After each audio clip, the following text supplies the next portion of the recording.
हमारी धारणा क्या है, हमें सुधार किसका करना चाहते हैं। तो कोई व्यक्ति ने धारणा किया मैं एक क्षेत्र को सुधारना चाहता हूं। किस चीज से सुधारना चाहता है, वो 3 प्रकार का विधान है, जिसमें भगवान जी ने कहा है धारणा 4 प्रकार की होती हैं। जिसमें पहली धारणा क्या है,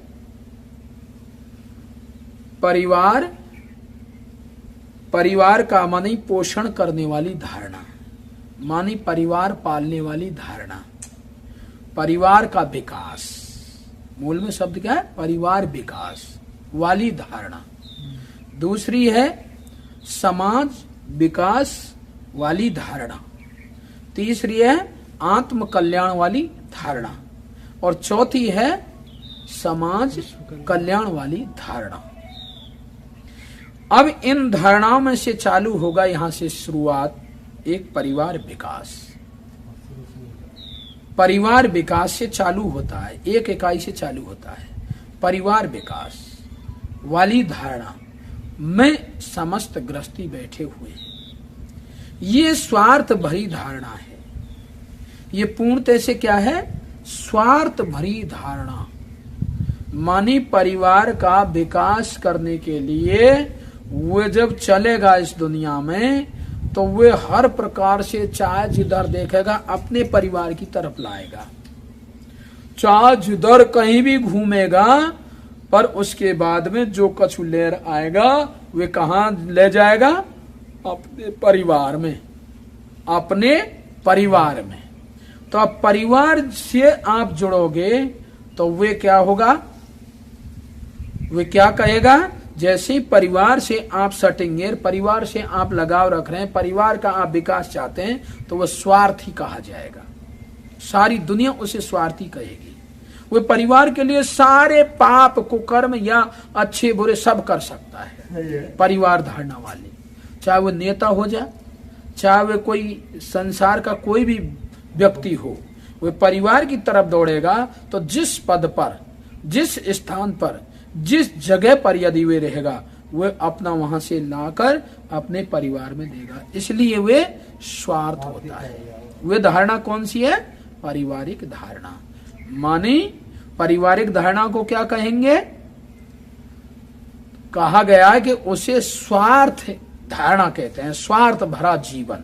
तो स्वार्थ की सब जगह निंदा होती है, वे व्यक्ति स्वार्थी कहा जाता है। अब इससे एक पॉइंट आगे बढ़ रहा है। परिवार के विकास को छोड़कर, पारिवारिक एक अपने विकास को, अपने परिवार के विकास को छोड़कर सामाजिक विकास के लिए आ गया, सामाजिक विकास के लिए आ गया। अब सामाजिक विकास में जैसे ही आप पढ़ोगे तो आप अपने परिवार के बारे में नहीं देखोगे, समाज के बारे में सोचोगे, समाज के हित के बारे में सोचोगे। समाज विकास धारणा मानी ये सारी समाज मेरी उन्नति पर जाए, ये हर प्रकार से आर्थिक दृष्टि से ठीक रहे, हर प्रकार से इसे संस्कृति प्रधान रहे, हर प्रकार से इनमें अनुशासित रहे, बुराई विकृतियां इनसे निकलें। ऐसी जो धारणा वाला है वे स्वार्थी नहीं होता, उसे क्या कहते हैं, पर स्वार्थ है। तो स्वार्थ पर स्वार्थ में चलेगा, मानी दूसरे स्वयं के लिए है। स्वार्थ क्या है, स्वयं और स्वजन, खुद और खुद के व्यक्ति। और ये क्या हो गया, खुद के लिए नहीं, खुद के परिवार के लिए नहीं, अन्य सब स्वयं के लिए। मानी स्वार्थ कहा गया पारिवारिक विकास, और ये क्या कहा है, पर स्वार्थ। स्वार्थ तो है इसमें, पर स्वार्थ। अब यह स्वार्थ में जो है, या में विकास हो रहा है समाज का। तो जो एक स्वार्थी परिवार में जी रहा है, वह से हजारों गुणा लाभ उसको वह को मिलेगा जो पर स्वार्थी है, पर स्वार्थी है। अब यदि इससे आगे एक धारणा और है कि ये शारीरिक तक विकास है, चाहे आप समाज के विकास कर रहे हो, चाहे आप परिवार का विकास कर रही है। ये शरीर तक है जीव के लिए, इसमें अभी कोई जिक्र नहीं है। अपने कल्याण के बारे में, अपने उन्नति के बारे में कुछ नहीं है। वो इसी को उन्नति समझता है। सब समाज हमारी नौकर हो जा, सब समाज हमारी भरी पूरी हो जा, सब समाज हमारी मतलब देश के मतलब मेन मुखिया बन जा। ये सब समाज के लिए, परिवार के लिए होती है, तो स्वार्थ और परस्वार्थ में आता है। परंतु इससे हटकर जब एक धारणा और है, आत्म कल्याणवादी धारणा। आत्म कल्याणवादी धारणा, जब आत्म कल्याणवादी धारणा में होंगे तो आप समाज और परिवार दोनों को ही छोड़कर अपने कल्याण के बारे में सोचोगे। माने ये तीसरी धारणा है। अब वो जैसे ही भगवत कृपा से जब यह आत्म कल्याण की धारणा में जाएगा तो ये तीसरी धारणा है।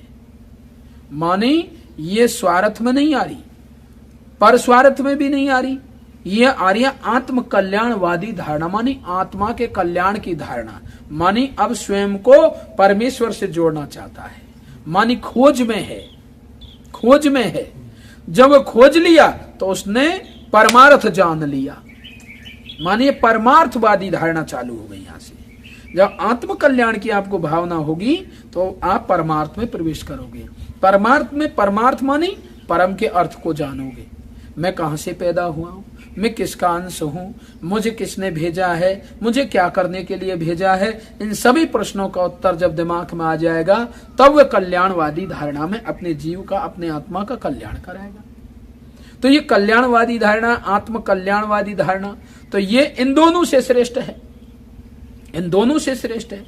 जब आपके आत्म कल्याण की धारणा में आप पास हो गए, सक्सेस हो गए, तो फिर लास्ट जो धारणा सबसे ऊंची है, परमात्मा के द्वारा दिए है, क्या है? समाज कल्याणवादी धारणा। मानी वे समाज विकास वाली धारणा में नहीं, समाज कल्याण वाली धारणा में प्रवेश करेगा। ये अंतिम धारणा, ये परमार्थ वाली धारणा है, जिसमें भक्त सेवक लगते हैं, जिसमें सत्पुरुष लगते हैं, जिसमें अवतारी भी लगता है। ये सबसे उत्तम धारणा है परमार्थवादी धारणा। एक क्षेत्र विशेष के लिए लगेगा तो वह पर स्वार्थ में आ जाएगा, एक परिवार के लिए लगेगा तो वह स्वार्थ में आ जाएगा, आत्मा के लिए लगेगा तो परमार्थ की तरफ प्रवेश कर जाएगा। अब परमार्थ को जब जान जाएगा तो पूरे विश्व के कल्याण की धारणा लेकर चलेगा। जो मुझे मिला है ये इनको मिले, तो वह परमार्थ धारणा में जब प्रवेश करेगा तो उसको महापुरुष कहा जाता है।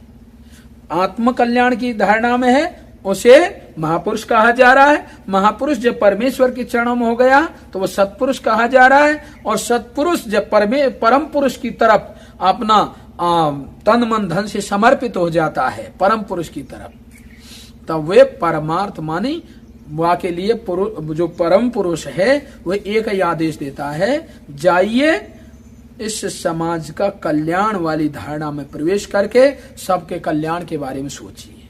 तो सबसे उत्तम ये है। इसलिए भगवत कृपा से एक क्षेत्र वाइज विकास करने वाले को क्या कहा जाएगा? पुरुष। एक स्वार्थी को क्या कहा जाएगा?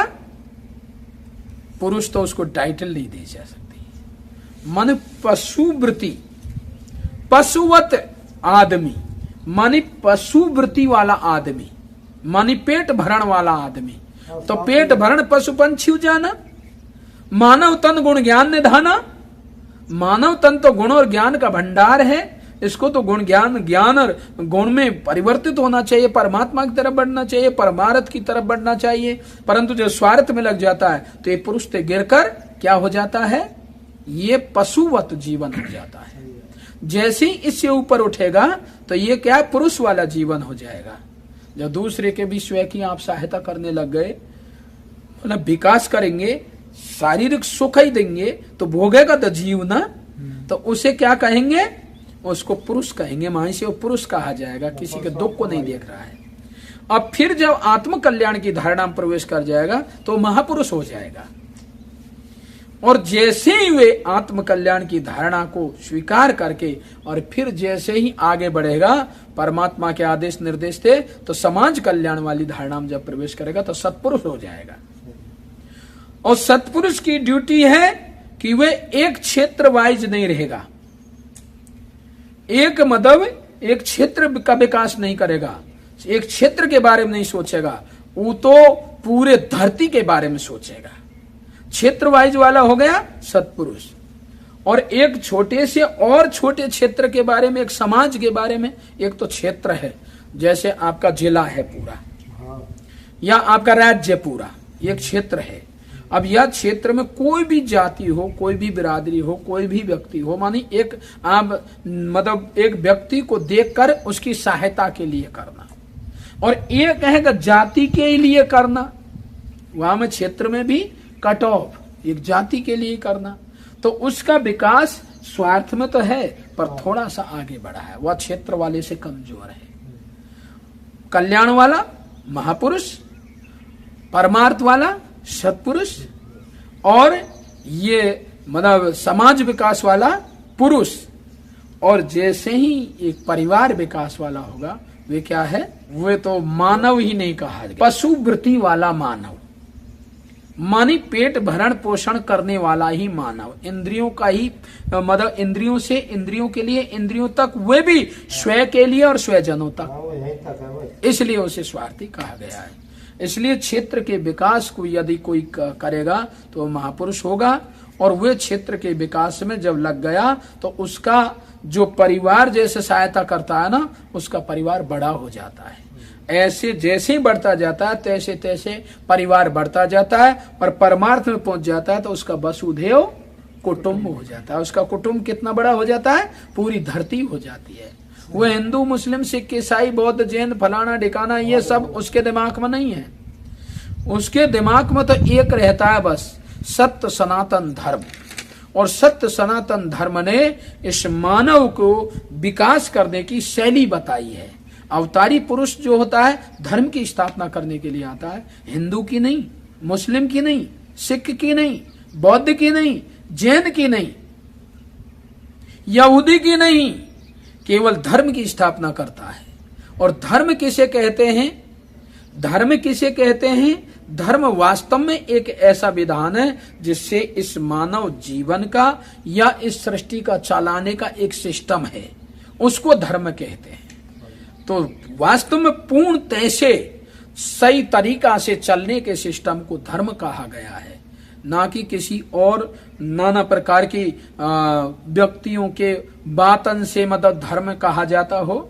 धर्म तो जब ही कहा जाएगा जब वास्तव में आप लोग सत्य से जुड़ोगे, वही धर्म है, वही सत्य है, परमात्मा है। और परमात्मा के साथ जब आप चलेंगे तो वही धर्म बताएगा। और धर्म जब बताएगा, जब हम शैली चलना मतलब चलने की शैली सीखेंगे, जब शैली सीख जाएंगे चलने की तो हम मानव बन जाएंगे। अब मानव जब बन जाएंगे तो वहां में हिंदू मुस्लिम सिख ईसाई बौद्ध जैन कुछ नहीं रहेगा, उसमें एक मानव रहेगा। मानव रहेगा, अपने सत्य की खोज में जो लग गया वो सत्य की तरफ जाएगा, मानी अल्लाह की तरफ जाएगा, परमात्मा की तरफ जाएगा, बोधि सत्य की तरफ जाएगा, यहोवा की तरफ जाएगा। वे नाम अलग अलग होने से क्या हुआ, परम प्रभु परमेश्वर अलग अलग हो गया? क्या हमारा आदमी नाम होने से क्या हम अलग हो गए? क्या हमारा अंग्रेजी में मैन होने से क्या हम अलग हो गए? ये तो आदमी के ही तो नाम है ना, आदमी के ही नाम है। आदमी है, मनुष्य है, मैन है, ये सब अलग थोड़ी हो गए, है तो एक ही चीज, एक के ही नाम है। भाषाएं तो परिवर्तन हो जा रहा है। इसी प्रकार से भगवत कृपा से जो कोई महापुरुष बनना चाहता है उसको समाज कल्याण वाली धारणा में अपने को रखना चाहिए। तो वो क्षेत्र वाला नहीं रहेगा, क्षेत्र वाला तो यहां तक ही रह गया है। क्षेत्र वाला क्या कहा जाएगा, पुरुष ही कहा जाएगा। और वास्तव में जिसका क्षेत्र का सीमा परमेश्वर के परिवार का हो गया तो वे फिर क्षेत्र वाइज नहीं रहेगा, वे एक महापुरुष से हटकर सत्पुरुष हो जाएगा। महापुरुष भी उसको टाइटल कब मिली, जब आत्म कल्याण की धारणा लिया जब, और आत्म कल्याण की धारणा के बाद में जब समाज विकास की तरफ चला गया, समाज कल्याण की तरफ चला गया, तो उस समय वो सत्पुरुष हो गया, क्योंकि सत्य से जुड़ गया। और सत्य जब इस धरती पर आता है तो उसका जो परमेश्वर परम धाम में रहता है ना, उसका इनाम है परम पुरुष। जब परम पुरुष आकर सत्य को बताता है और सत्य को बताता है तो सत्य की समाज जोड़ी जाती है, उसे कहते हैं सत्पुरुष। पुरुष तो हैं पर सत्य में लग गए। इसलिए भगवत कृपा से जो भी कोई व्यक्ति क्षेत्रीय विकास कर रहा है तो वे इस रेंज में आएगा परस्वार्थ के लिए। जो आत्मिक कल्याण की बात सोच रहा है वह महापुरुष के विधान में आएगा। वहां का भी क्षेत्र नहीं रहता, वहां का भी सीमा नहीं रहती, क्योंकि वो कल्याण करके तुरंत कल्याण करने की धारणा में प्रवेश करेगा तो वो सबका कल्याण चाहता है।